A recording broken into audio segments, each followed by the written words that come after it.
right, welcome on back, everybody, to another episode of The Release Valve. I am your host, Sean Hanlon, and one of the main focuses and topics of the podcast is just feeling better, whether it's mentally or physically. And tonight, I am lucky enough to have somebody to come on and help further join that conversation and expand it some more with some insight and knowledge and wisdom. And she knows a thing or two about mental and physical health. She is a women's wellness coach, a licensed massage therapist.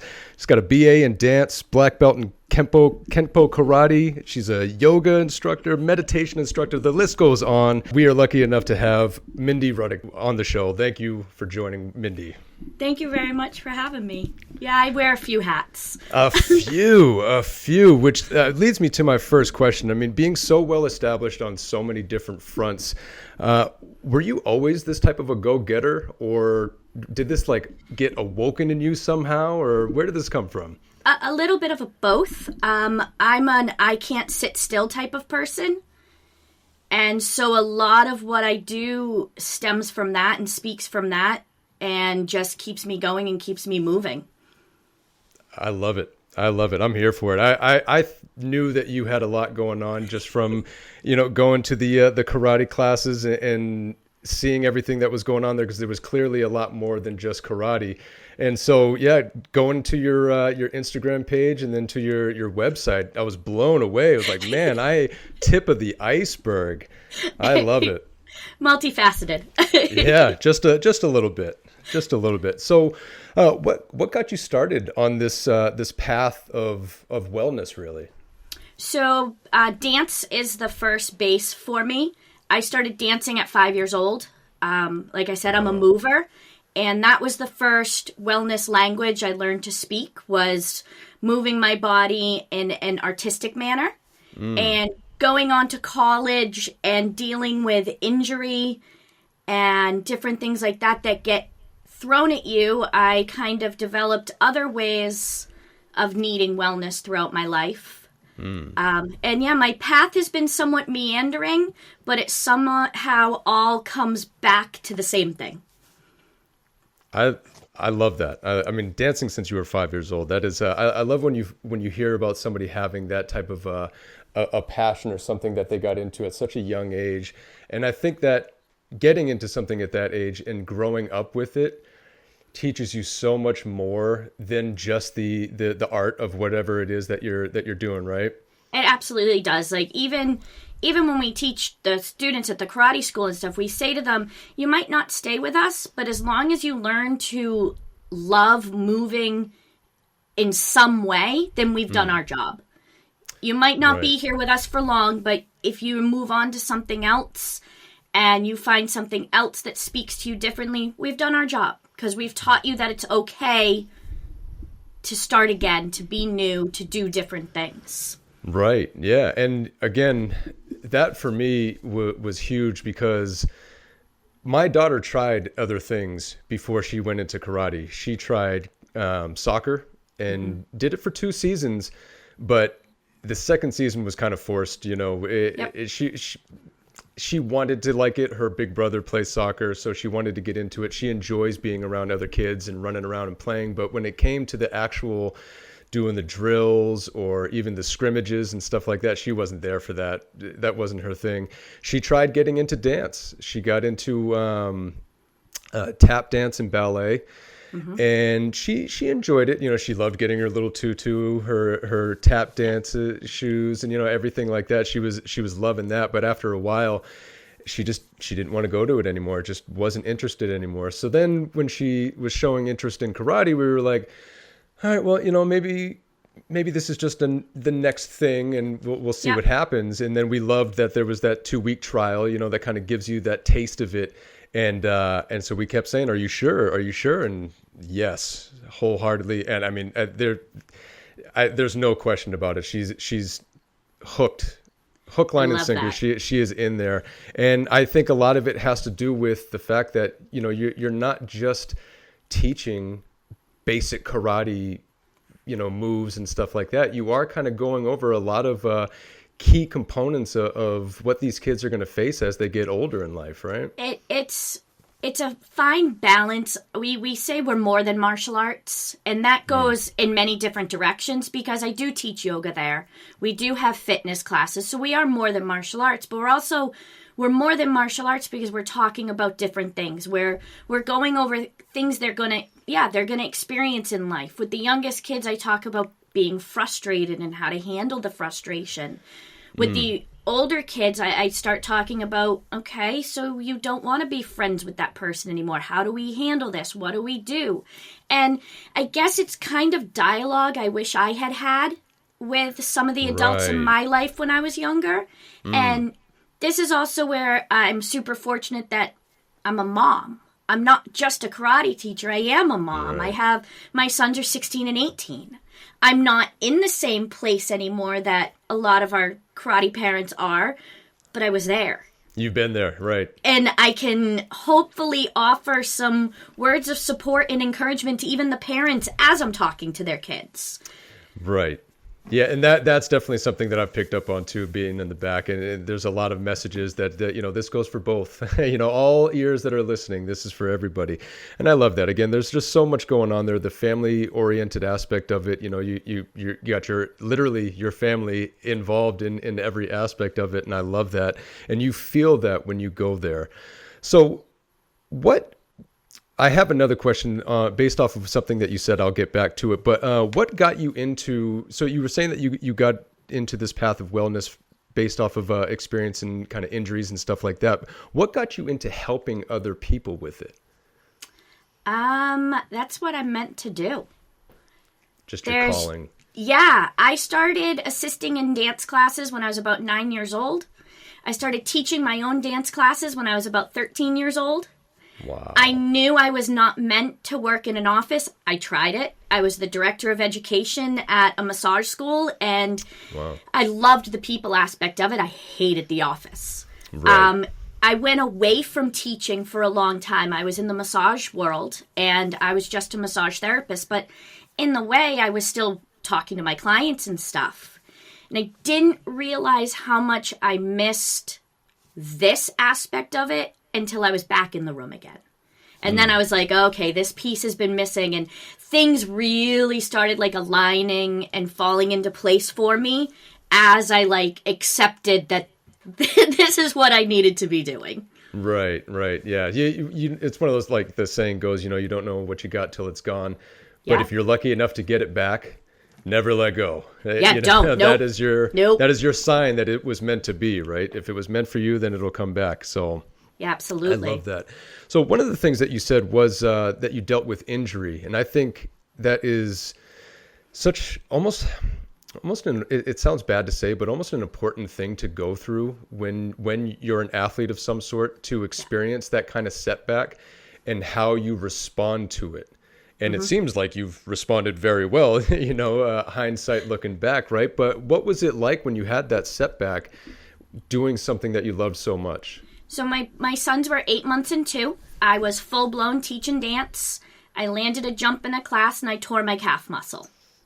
Yep, that was painful to say the least. Oh, man. Long story short, I was no longer teaching dance. Yeah. And that's actually when I went to massage school. Okay. So yeah, I was sense. recovering from my injury and never wanted to dance again because dance broke my heart. It was a very, very dark time for me as well. Yep. And okay, so this is what I'm going to do. My husband, Steve, was so super supportive, and he's like, okay, what are you going to do? And I'm like, I think I want to go to massage school. And that was a year-long program. I went 2 nights a week and every Saturday for an entire year, and did all the mom stuff, did all the working stuff. Like I said, they were 8 months and 2 when I started, and that was almost 16 years ago that all started. And that's when my eyes opened up to more of the wellness world. Right. And that I had never, when I went to massage school, I had never even had a massage. Really? It was something I had never even really experienced. It was something I was like, okay, I have really good body knowledge and movement knowledge because of my dance background. I think I might be okay at this. I think this is something I want to give a try. And yeah, I stopped during the pandemic because As did everyone and everything. Yeah. Yeah. And up until June, I really wasn't practicing massage much except on my family members. Yep. And then opened up my new massage space at the karate school and didn't realize how much I missed that too. Yeah. Right. That's cool. I love that. And again, having so many different things that you can kind of fall back on and get that little fix here and there. And it's not that, that same routine every single day, day in and day out, that mundane feeling of repetitiveness and just, oh man, I don't know if I can, is this the rest of my life? But if you have these other things that you can kind of, like I said, fall back on or lean on towards a little bit more, or put a little bit more mental focus towards than other things, allows you to switch it up a little bit, keeps it different, keeps it, new. And that's what keeps things exciting, right? And it's funny, when I couldn't massage, that's actually when I added women's wellness coach. I was still finding a way to help people to do, and that's when that kind of entered the picture a little bit, and I started talking about flipping the switch and don't go to the negative, and those so important pieces that were there that we all needed to hear 5 years ago, which is crazy that it's 5 years ago. Right. Oh, man. And now Wild. I get to change my hat depending on who's in the room. Right. No, I love that. I love that. So you have all of these things that you were getting into, that you've gone to school for, that you just had experience with overall over the years or whatever it was. How did you get started turning those passions into a business?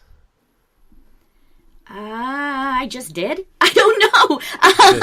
So knew who to talk to and reach out to, and so with massage, I worked at a spa for a very long time. I was kind of over that, and I went mobile.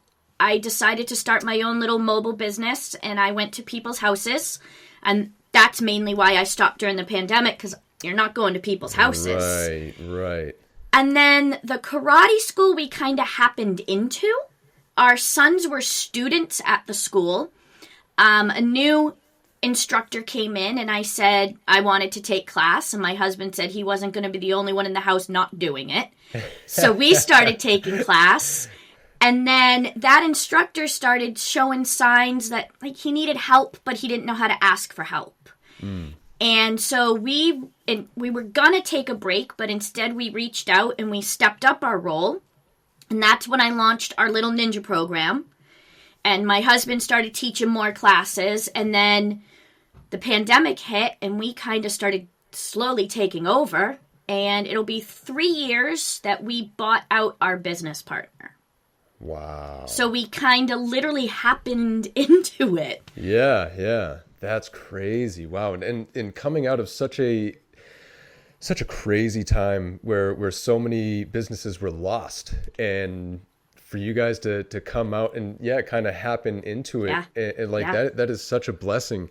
We actually grew during the pandemic. It was weird. That's wild. So when you have all of those other things that you're trying to get going and get you're no longer able to get your physical hands on, so you're getting your mental hands on people.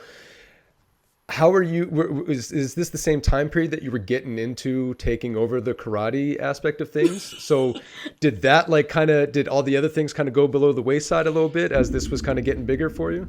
Other things would get a pause button. For a while, like I said, I wasn't massaging, but I was kind of okay with that because my focus was on something else. Right. And then now that I'm doing everything, it's just trying to figure out how it all fits into the schedule and balances and works without tipping the scale one way or the other, so that when I was at the massage school, I did burn out. I hit an area of burnout and adrenal fatigue and all that stuff, and I don't want to do that again. I don't want to feel that again. So now I try to practice what I preach.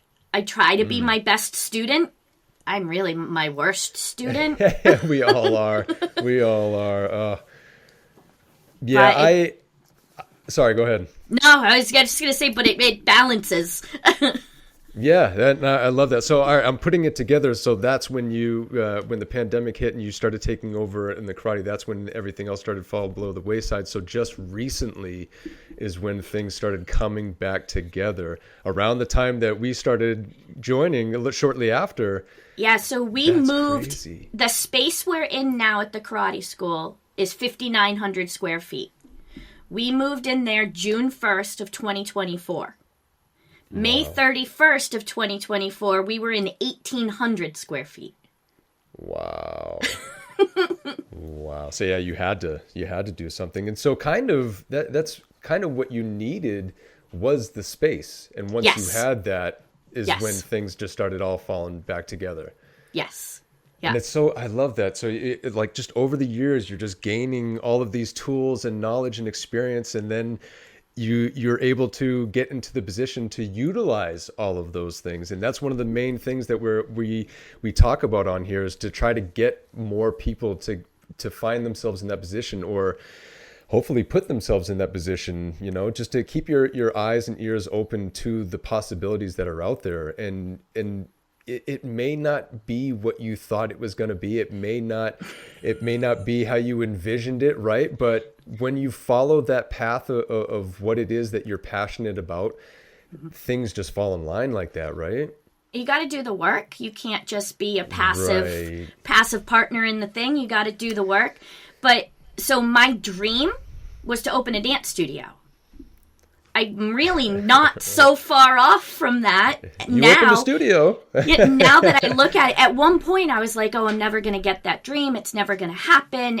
I'm not dancing anymore. And then all of a sudden one day I was like, oh, it did happen. It is happening. Like we're doing the work. We're taking the time. We're putting it in, and it's happening, and it's amazing, and it's scary, and it's overwhelming, and it's beautiful. Yes, that's exactly what I was thinking. Because, oh man, that you're so right, and that's one of the major things that I think people get hung up on, is the scary aspect of it, and the fact that it doesn't look the way that you thought it would, when you were younger or whatever, or even as an adult when you're trying to figure these things out, and things don't fall in line the way that you thought. And that's where it was like, oh, well, that was it. I tried, gave it the old college try, and then, you move on. And that's something that I'm finding out with myself as well. And with this podcast is you just got to do the work. You just got to, like you said, just do it.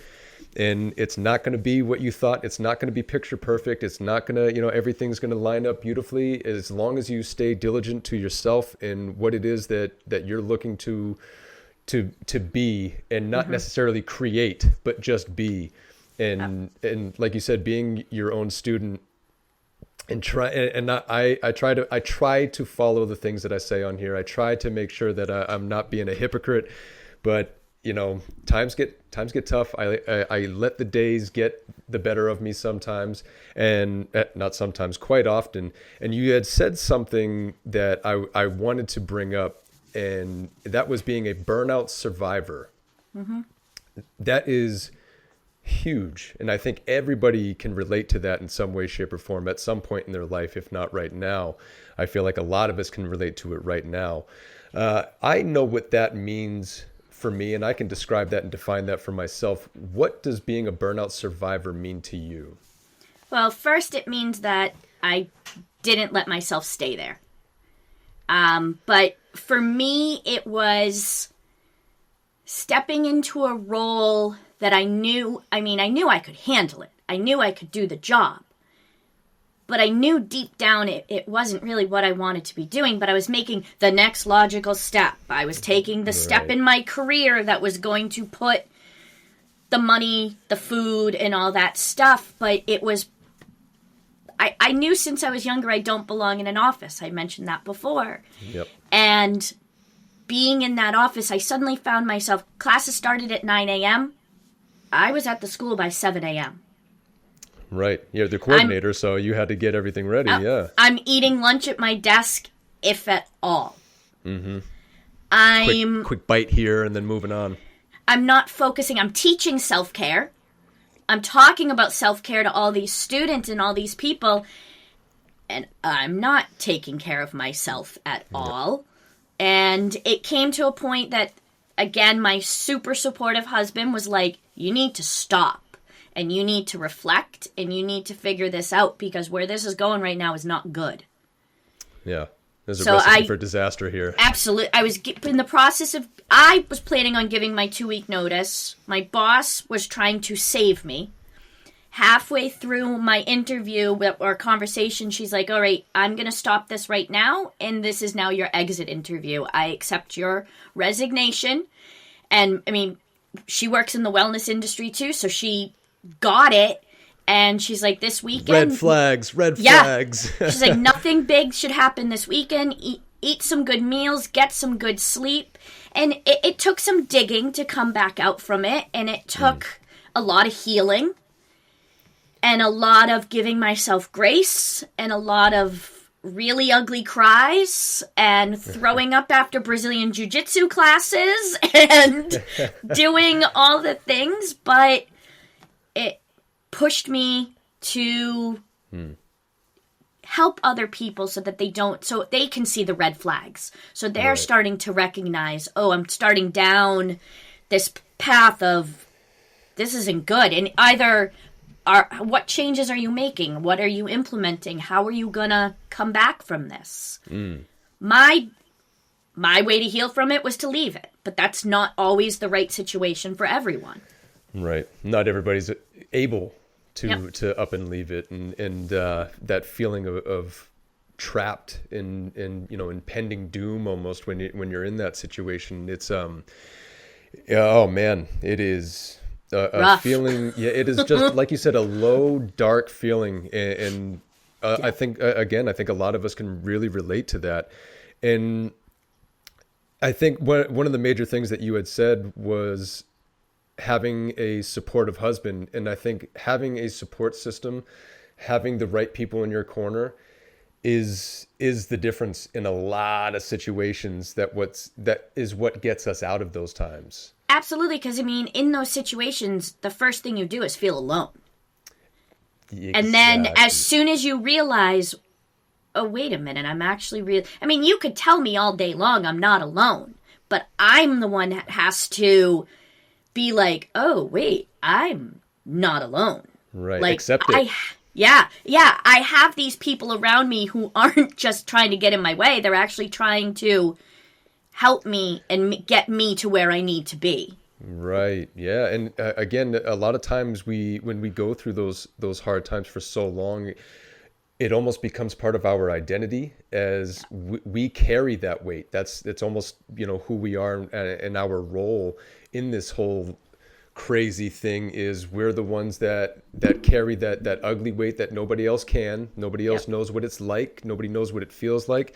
And yeah, so to allow yourself to accept support is a lot harder than it seems. Oh, it's so hard. And I'm the type of person, I love helping others. I don't necessarily like getting help. Right, that's usually the case, right? And to be open and accept it, but then that opens the door for now you stop blaming yourself. Now you give yourself the grace. Now you can offer yourself a little bit of forgiveness for having those moments, and you can embrace it in all its ugly beauty and move on from it. Right. There are those stages, right? Those different stages that you hit. It's such a roller coaster, and it must be so hard for that support team that I'm talking about to actually be there, because it really is a roller coaster of emotion that we go through. And I say we because I know I've been there, and I still have my times of being there. And again, it was having that support system, and one, recognizing it, and then two, accepting it and allowing it to happen. But then three, learning how to accept it and go about it, and how to ask for help, or how to say I need help, let alone just asking for it, and allowing people to do those things that you would just, boots and rally, do it yourself, regardless of how you're feeling. This has got to get done, and I'm the one to do it. Yep. And allowing other people to do it without, stepping in or, coming in or fixing it or whatever. Like, oh, but I usually do it this. No, okay, nope. Let me. You are in my head right now. That's why I said we. I knew I'm it. a bit of a perfectionist, so yes, it's tricky to back off and just let it happen. And the tougher part is for me was sitting back and listening and hearing those close to me saying to me, what is happening right now isn't good. What you're dealing with right now isn't good. You have a way out. Because I'm sitting in it going, no, I can't leave it because this is what's giving us this. This is what's doing this. I can't get out of it. Yep. If I do get out of it, what else is going to happen? But I'm being told, no, get out of it. And it's like, oh, yeah, get out of it. Yeah, you're right. Look, this is not working. And but again, the fear that comes with letting go, the fear that comes with starting over, the anxiety that comes with all of that. But again, having that support system, I can't harp on that enough. I've had quite a few trials in life where there was nobody there, not even for me to recognize, or I had people there, but not in the way that I needed them to be. Yeah. Whether they were 3,000 miles away. I grew up in California, born in Massachusetts, grew up in California, then came back. And there was quite a bit of time period, where my family came out before me and I was still in California. So I physically didn't have certain people there when I needed them. And also, metaphorically, I didn't have anybody there in a lot of times. And then having those times where people were there and I didn't accept it. I didn't either recognize it or nope, no thank you. That's not what I need or what I want more, per se. And it was exactly what I needed. And, it was my pride and my ego that wouldn't allow me to accept those things. So to finally get to a point in life where I have people that are in my corner and some that have always been there and I just wasn't looking at them. Yeah. But you weren't ready for them. Yeah. I wasn't ready to allow them to have that space in my life. Yep. And once I did, again, just it was such a relief, such a weight lifted off of my shoulder that I literally felt like a weight lifted off. I know that people use that term so often, but it was such a weight lifted off my shoulder, such a relief. I found myself being way more emotional about things because it just meant so much more to me. I realized, like I said, when you have something and then you lose it, you don't know what you got till it's gone, and then you get it back. Hang on to it. A little full circle there. I'm an emotional person to begin with, which you've seen at the karate school. But yeah, I can. It gets weird. It gets. How could you not? They're so cute. It's so cute. The kids will ask me. They're like, "Why do you cry when you're giving us our belts?" I'm like, because I am so ridiculously proud of you. Yeah. I remember from the little girl who walked in, who wouldn't say 2 words, who was like, I'm here, who's now like, I'm confused, I'm having trouble, can you show me? And I'm like, that's why I get emotional. Right. These little kids who didn't find their thing, that are now finding their thing, that I'm a part of that thing. Right. Even if it's just helping them find their voice. Yep, that's pretty freaking cool. Yeah, that's amazing. Again, you're helping form and build the future, and a lot of these kids are getting full access to a lot of things that we didn't get growing up. No slight to our parents or anything like that, or the other people that were in our lives, but when you get this type of interaction with somebody and you get somebody able to break these type of things down with you and teach you firsthand how to work through something, I mean, that's the type of experience that you can't even necessarily pay for, really. Well, you are. No, I'm just kidding. We are, but there's plenty of places that we could go to that we wouldn't get that we would be paying and we wouldn't get that. So there's more to it than just that. Like I said, teaching the kids the basic karate moves, and you could easily do that. You could easily just go in there and show them the moves, show them the techniques, and then say nice job and move on from it. But you can tell with somebody like you that it means more what you have going on. And now I'm going to cry again. I'm telling you, and I'm an emotional person too. And so I pick up on a lot of these type of things. And so that's why I am a huge fan of what you guys and gals, I should say, what y'all have going on over there, because again, you're helping form these young minds and bodies into what they should be, and that's open and honest with themselves and who they are. Yeah, so and I love it. We try to let them know, like, I say to them all the time, like, yes, you're a class of 18 6 to 8-year-olds, but you're you, and you're you. Yeah. You're 6 to 8-year-olds, but you're all different, and I got to talk to you all like you're different, and you're all going to talk to me because you're different, and I'm not going to like everything you all say to me, and you're not going to like everything I say to you. But we're here together for this period of time, and we make our way through it. And I think that's one of the most important things, the important mindsets that you can have when you're teaching young kids, is to know that it's not a one size fits all. And I was just talking about this recently on a previous episode about an athletic director who was also the football coach at our high school, and how he went about dealing with these kids. A lot of kids responded very well to his approach. I was not one of them, and I knew quite a few other kids that weren't one of them either. And we still, we're over 20 years out of high school, and we're still talking about those type of things and using it as an example of how we don't want to be. And it's funny you say that. So we have a leadership program at the school. Yeah. When they're 9 and they're blue belt, they can be part of the leadership program. And one of the things I say to them is, teach the way you want to be taught. We've all had a teacher. We didn't like what they did. Don't teach like them. You didn't like the way they said it to you. Don't say those words to another kid. It comes out of us. It comes out in us. But I teach a class. I give a massage. I teach a yoga class the way I'd want that thing to be done.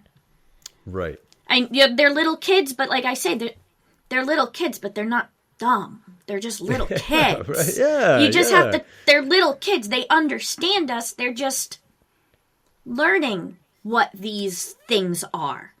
Right. So if we're not willing to teach them, we can't get frustrated at them.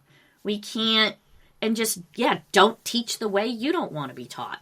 Right. And, I think it's so important that you are a parent as well. I think I think you should be, when you're in a position of teaching young minds, that you should have that firsthand experience, because especially if you have more than one child, it's not the same.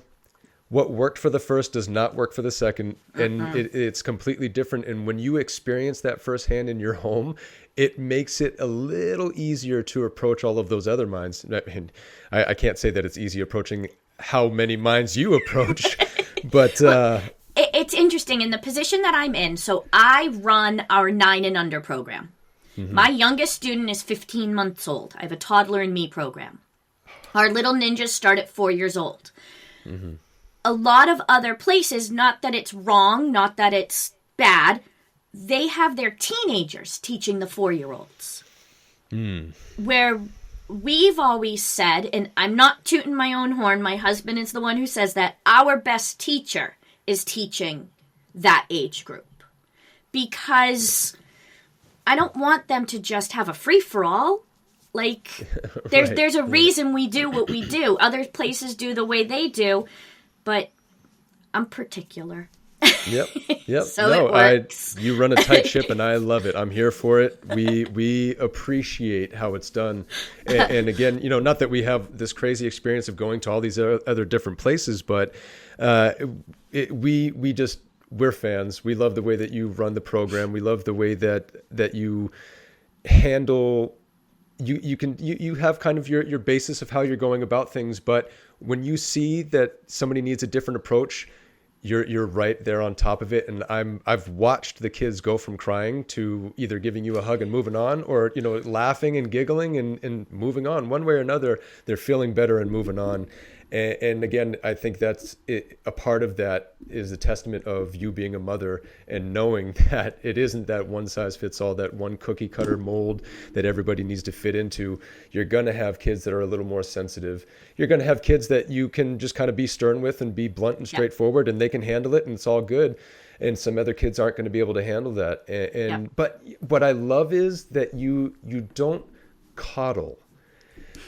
you don't let these kids just, get away with it because they're upset. It's like, no, we're here. It's like we have a job to do, and we're going to do it, whether you're ready, going to allow yourself to do it or not. If you're not going to allow yourself to do it, we'll approach that if that happens. But Yep. again, I'm yet to see a kid shut down and not do it. You just have that way with them, and I love it. And again, I think that really does speak for you being a mother and having that experience. Thank you. I appreciate that. I don't know what else to say to that. I recognize it. So speaking, you have all of these businesses under this umbrella. What is, other than having all of these businesses under the one umbrella, what is the hardest aspect of running your own business? Keeping everything moving in the right direction. Because one bad day, whether it's a mental bad day, a physical, my muscles are sore bad day, a post doesn't get commented on bad day, or whatever it might be, that one thing can't become the negative, can't pull. Set the tone. Yeah, one student has a bad experience, that can't repeat. We have to figure out what was the reasoning, how can we solve it. So it's just keeping everything going in the direction it needs to go to be prosperous and positive. Right. The progression on all fronts. Yeah. And keep it all unified, which I think now that it's under one roof is the ease. It's become an easier part now. Right. Yeah, I can imagine. So with that being, those being the hardest parts, what are the best parts? What are the most rewarding parts for you? Oh, those little monsters in the room. Yeah. Oh, those little kids, the smiles when they come in, the energies they bring with them, even if they're having a not so great day. Best is if I'm having a not so great day. And just one kid says one thing and your day is completely turned around. Yeah, right.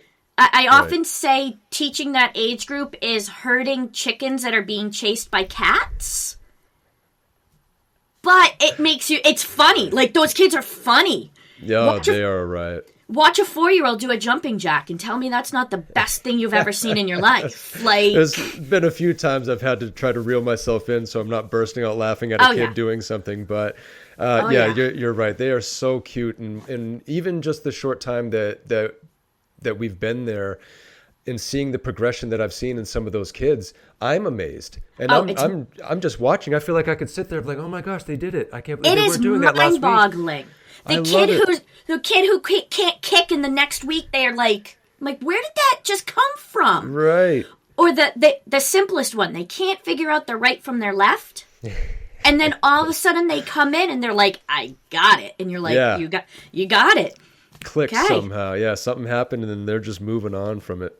I love it. So, with all of the experience that you've had, with everything that has gone on, everything that's gone right, everything that's gone wrong, and everything in between, if you had somebody come up to you and say, hey, I'm looking to get started in similar businesses, what would be your advice to them? Figure out your why. Why are you doing these things? Everyone's why has to be different. You can't have the same why as me, so you're not going to ask me my answer and then use mine. But what is your why? And once you've discovered your why, how are you going to get to that? What are the steps you need to put in place to make that happen? You got to set some mini goals to get to the big goal. You can't just suddenly be a major league pitcher. You got to figure out the things you need to do to get yourself along the way. Make sure you have the support system. And make sure you have other people doing what you do that you look up to. That you find inspiration from. That's big. I think that's huge, and I'm so glad that you said that. And there's that saying that, show me your 5 friends, and I'll show you your future. And I think, or it's something along those lines, but again, having people that are kind of walking that path with you Yep. makes a huge difference, because you get to see somebody else take a step that you were going to take, and oh, that went right. Yeah. Okay, Yeah. let me try that. Oh, Yeah. that went wrong. Let me not do that. And or you can also give advice like, hey, I just did this and it worked, and help somebody else out. You get to feed off of each other in that aspect of it. We have an amazing network near us of karate school owners, but then recently a gentleman I've been inspired from for years, who actually lives in England, he started it's called Dojo Life, where owners get together and chat. The first week we did it, we got up at 6 a.m. to get on it because it was 11 o'clock their time. Yep. And it was so really cool to hear, wait a minute, they're struggling with some of the same things we're struggling with. And they're in England, and he's been open for 20 years. Right. And it's just like, okay. And the network of schools we have around us that we've become friendly with, we actually became friends because our son competed against their students. Oh, wow. And we started spending so many weekends with these people that we're like, wait a minute. Oh, you're a female owner too. Oh, you're a husband and wife team that owns. Oh, wait a minute. We've got a lot of commonalities beyond just karate. So Right. it's kind of interesting watching that. And if we didn't have that as we became full owners, I don't think we'd have the confidence to take some of these leaps that we've taken. Sure. Yeah, exactly. Knowing that it can be done, Yeah. and again, I think, a lot of that gets lost when you see, these celebrity figures that have made it in whatever industry that you want to look at. You don't see the work that goes into it. You don't see a lot of the things that didn't work out that led to them getting to where they are. And if you don't see that, and you start hitting those speed bumps, you're not going to see them as speed bumps. You're going to see them as brick walls. And like we were saying earlier, that's when people give up and then just say, like I said, I gave it that old college try and didn't work out. So yeah, if you can have people that you can watch and relate to, have those conversations with, that's a game changer. I mean, you often hear that someone who does what you do is your competition. You hear it in the massage world all the time, like, oh, don't go to that coworker of mine. She's my competition. Oh, no. I've always been go to her. Maybe she does something different than I do. Maybe he's better at this. Maybe he's better at that. And if the person's going to go away, they weren't worth it, really. So, yeah, no, these other schools really aren't our competition. You might be in the same general area as us, but we don't all do the same thing. Right. Yeah. Everybody has a little bit something different that they're good at or better at, or, that they have their little specialty or something that they just like. And so they put more time and energy and effort into it. And yeah, they got good at it. So I love that, because again, you have those people like, well, if somebody else gets it, then I'm not getting it. I mean, does it sting? Yeah, it stings. Yeah, it's not the greatest feeling, but then you revisit, okay, why did that happen? What could I have done differently? And not really for the negative aspect of it, but how could I have handled that differently? How was my response? How was my reaction? I mean, business owning is self-reflecting, if anything. I bet. I can only imagine. I don't have my own business really that I run like that. And, I just have this podcast, and I know what I go through with that. And that's obviously nothing that would even compare. So, but having that mindset of, all right, yeah, like you said, what can I do differently here? What can and then having those people that you can have those conversations with, you're good at that. How did you get good at that? Or, what did you do? Or, whatever it is, show me, and that was another aspect or another thing that I saw on your profile, is that you are also an instructor of the things that you do for other people to get into it, right? Or a mentor, I should say. Yeah, I do. I try to help anywhere I can, honestly. Like, when I became a massage therapist, it was tough getting out in the world, and it was a saturated market at one point. Massage therapists were everywhere, and you had high failure rates, and you had people not. I mean, I've been licensed almost 15 years, and I think I can count on one hand the amount of people I went to school with who are still massaging.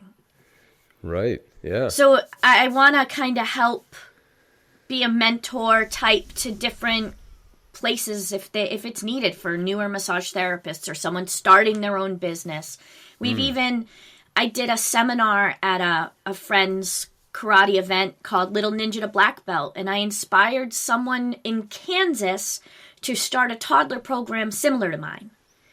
And it's you're not competition at all. You're in Kansas. Yes, I'll give you what I do and how I've done it.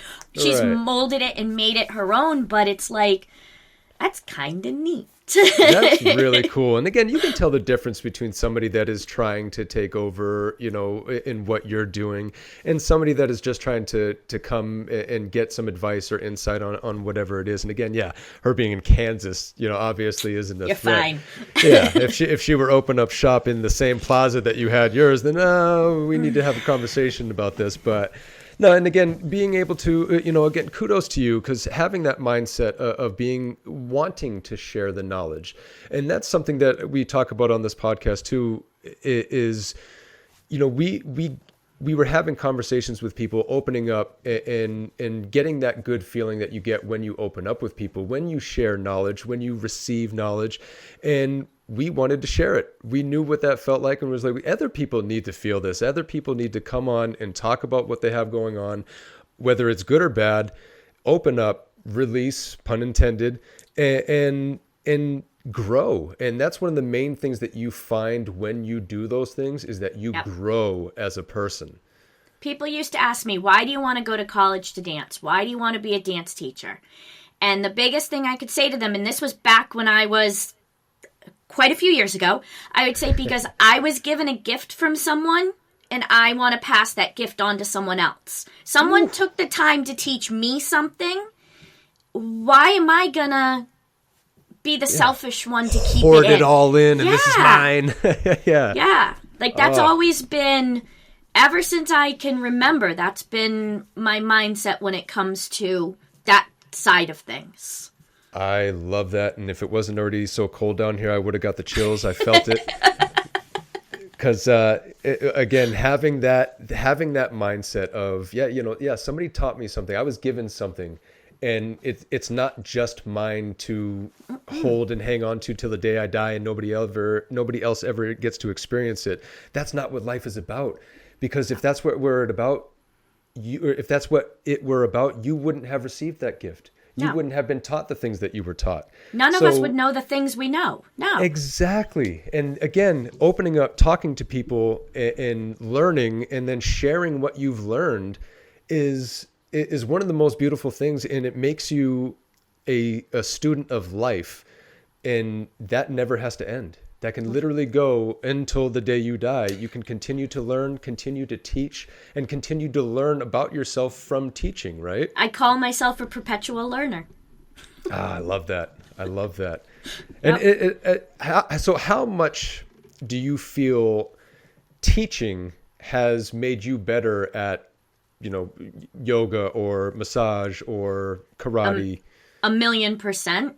Right. Isn't it weird how you slow things down to break it down for somebody else? All of a sudden you have a better understanding of it. That is exactly what it is. It's like, oh, wait a minute. I never thought of it in that.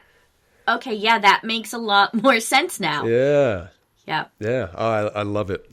And again, another aspect of life that you never have to stop doing. As long as you teach, you can still learn. And as long as you learn, you can still teach. And it's just one of the beautiful cycles of life. And you encompass every bit of those beautiful things that we talk about, that we want more people to open up and open themselves up to, if they don't already have it going on in themselves, in their lives. Open yourselves up and be open to the possibilities of the different things that are out there for you, right? That's it right there. Be open to it. Absolutely. If you're closed off, you don't know what's out there waiting for you. That's exactly. And again, especially when you have all of the stresses of whatever you have going on, whether it's work or relationships or lack of relationships or lack of money or, whatever the case is, you have all of these things compiling on top of you. It's very easy to shut down, become burned out, right? And just mentally shut down, emotionally shut down, and block all of these people out and kind of have those horse blinders on to everything that's going on around you. And you're missing out on all of the opportunity, whether it's whether it's a relationship or just a better situation than what you're in, a job opportunity or whatever the case is. If you just pick your head up, don't allow yourself to get too down, again, look for that support system, look for that team that, whoever it is, whether it's just one person or a group of people, or that's why we say, reach out to myself or whoever to come on the podcast or something. We can, you can hit up Kyle and we can make it happen. We can be that support system for these people because we know what it's like to not have anybody or to feel like you don't have anybody. So again, it's just so important. And I love that you have brought up all of those topics and all of those points, because that's what we try to stress about so much, is not allowing those things to get you down, because there are so many things around you that you can use to lift you back up, right? Yeah, absolutely. It's like I said before, it's flip the switch. You got to it takes one positive thought to change it, but then you can't let one negative thought then make you think you're failing or stepping back.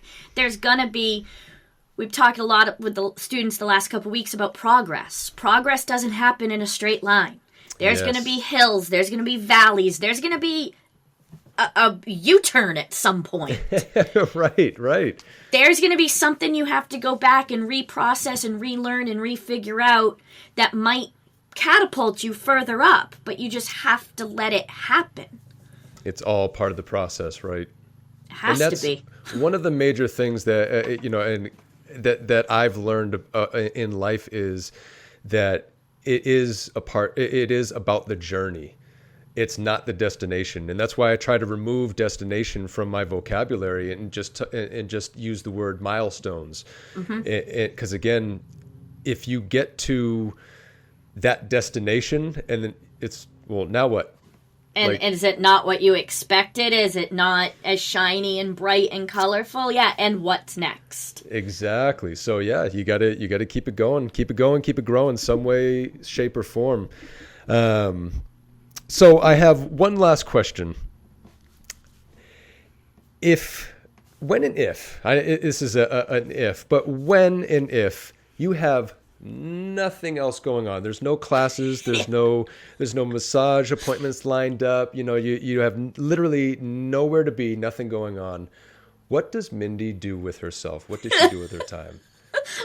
Get worried that I have nothing to do. I'm going to admit that I have been playing the games The Sims since it came out. Whoa. And I'm a little bit of a Sims addict, so I will be playing Sims. That's one thing I do. When it's nice out, I'm gardening. I'm outside. Yep. Kind of just taking some of my own recovery time, some downtime. But yeah, Sims is typically a daily lunchtime experience. Wow, yeah. A gamer. I was not expecting a gamer. That is awesome. The Sims, I have not played that game probably in about 20 years. I played it at lunch today. I love that. I'm going to have to revisit that now. I'm clearly missing out on something if Mindy's into it. That's awesome. So yeah, with the weather getting nicer, I find myself, I mean, like I said, I grew up in California from 8 to 22, kind of formidable years there, and then came back out here. Winters are a struggle for me. Yeah. And not just physically, because I'm like 94 pounds soaking wet, but mentally and emotionally, I found myself kind of going through a little bit of like what I now have come to find out is what is seasonal depression. Yeah.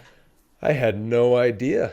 And now after becoming aware of it and kind of, taking a few actions against it, I still feel myself, a little down than I normally am. But when the weather's getting nicer, I've been feeling it. I've been feeling myself come alive more. We've been going for our little family walks outdoors, and man, we've been talking about gardening too. You said gardening, so we're getting ready for that. Yep. So I love that. Took a nice walk around the dojo parking lot the other day. Yep. Yeah, just to get out there, get that fresh air, get that feel good in you. It just feels good to be out and doing things. So I love that you're into gardening too. But I am blown away that you play The Sims. I love that. I love it. Not many people know that too. Well, now a lot of people know that. I was just going to say a few people are going to know that about you now. So, but again, Mindy, thank you so much for coming on here. Again, you truly encompass everything that we try to talk about on here and get people to realize not just about other people, but about themselves, and to be open to the possibilities of things not going the way that you saw them or wanted them to go, but that doesn't mean that they're not going to go for you and happen for you in other ways, and to just keep fighting, keep doing the thing, and to just keep doing it. I love that you said just put in the work, and it's going to work out somehow, some way, shape, or form, as long as you're staying true to yourself. And so before we get off, let people know where they can find you, get involved, reach out to you in anything that you have going on, in all of the things that you have going on, because you have so many. Where can they get a hold of you at? So the two businesses, I have the one, it's NCK Bellingham. That is our martial arts school, and where we have a lot of the fitness classes and stuff. And then the other side of it is the wellness path at NCK Bellingham. NCK Bellingham, you can find us by using that on Instagram and Facebook. Wellness Path NCK, you can use that on Facebook and Instagram. And both of them, nckbellingham.com and the Wellness Path nck.com. Awesome. Again, thank you so much for coming on here. I was excited about this episode, but now I can't wait to go back and listen to it, because you literally hit every point of what we talk about. So thank you so much for coming on. I truly appreciate it. Thank you. I'm so glad we made this happen. Yeah, absolutely. Thank you everybody for tuning in, and we'll see you next time.